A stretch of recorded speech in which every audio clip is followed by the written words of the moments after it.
From KUNC and the NPR network, this is In The NoCo. I'm Erin O'Toole. Our guest today has a job a lot of people would envy. Her name is Caitlin Clark, and I'm not talking about the famous basketball player. She's a food scientist who oversees a new laboratory devoted to the study of chocolate, how it's made, what makes it taste so good, and how to make new and better varieties of it.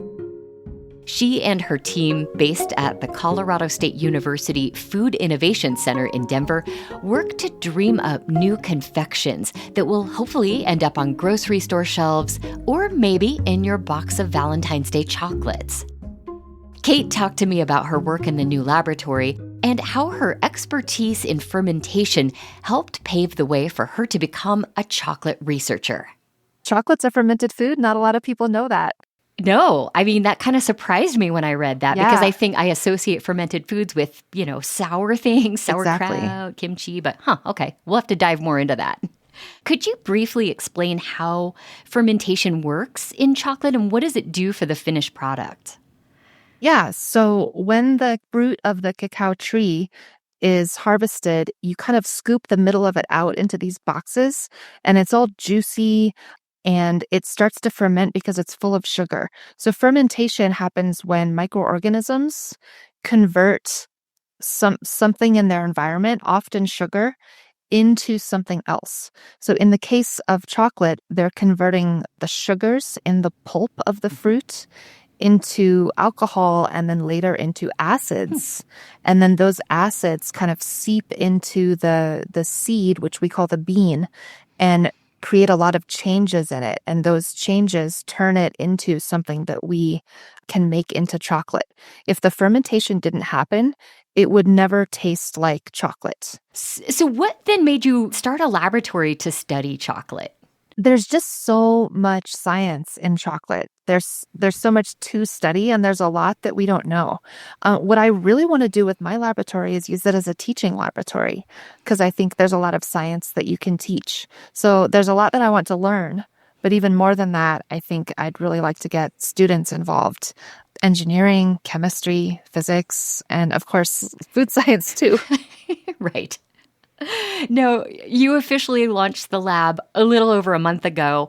Yeah. And you work with businesses in Colorado that have ideas for new chocolate products. What kinds of things are you working on there? We work on a lot of different products, actually, not just chocolate products, but we work with a lot of products that involve some chocolate component. So sometimes that's like a bakery product that might be dipped in chocolate. It could be like an ice cream that involves chocolate.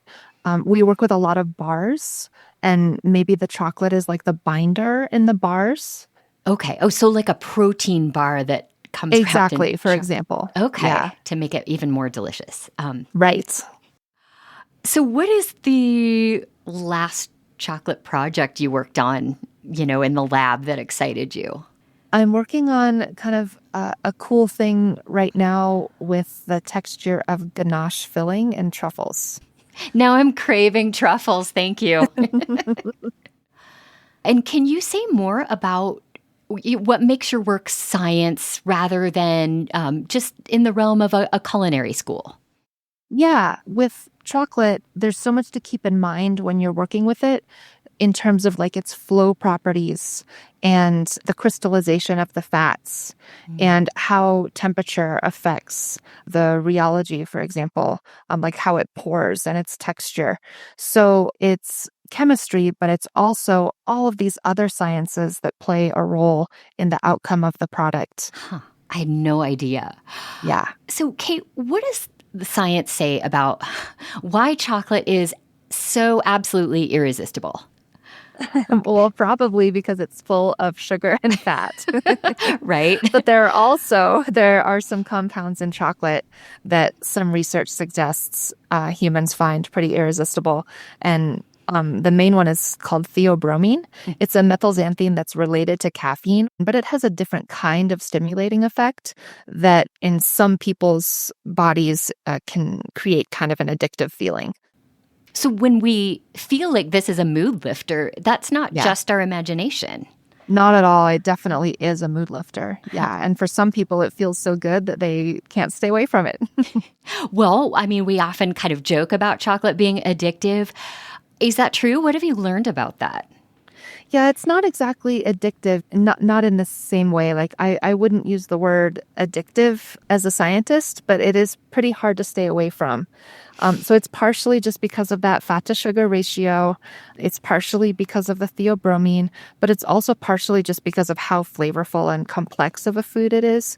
It has so many flavor compounds that we just find it incredibly stimulating, right? Our minds and our taste buds find it interesting. Kate, what do you see as the future of chocolate production? I mean, are there efforts to make chocolate with more nutritional value, for example?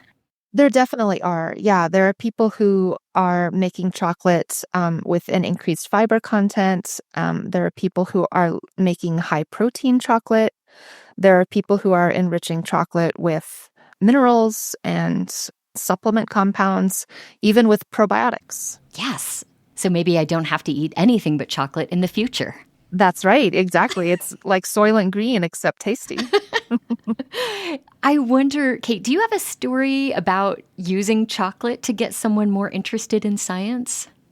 You know, part of my job for a while was to go to chocolate conferences, and I would find interesting bars and bring them back. And one of the bars that I found was from a Taiwanese maker, and it was a white chocolate bar with green curry and shrimp. Whoa. Yeah, that bar was so interesting. I ended up sharing it with just a bunch of people, and so many people told me later, like, that really stuck with me. Like, it showed me the culinary possibilities that I didn't realize you could combine ingredients in that way. And a lot of people told me later that that bar really inspired them to try new recipes and experiment in the kitchen, and that it was memorable and inspirational. Well, I know when I first heard about fermentation being a part of the process of making Yeah. chocolate, it made me think of possibilities that maybe are good, maybe wouldn't be. Sauerkraut chocolate bars, kimchi chocolate. You know, I would try it if you made it. That's all I can say. Yeah. Okay. I'll get down to the lab. Okay.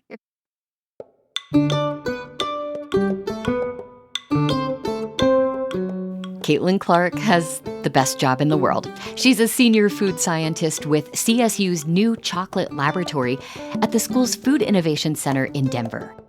We'll have more info about the lab, including how you can sign up to taste some of their chocolate experiments, in our show notes and at KUNC.org. Here on In The NoCo, we love to talk to people doing interesting things, like a chocolate researcher, or a researcher studying how a strain of friendly bacteria might help weight gain, or an artist who created an eye-catching exhibit at DIA out of 183 pieces of used luggage. You can catch up with any episode you might have missed at KUNC.org or anywhere you like to listen to podcasts.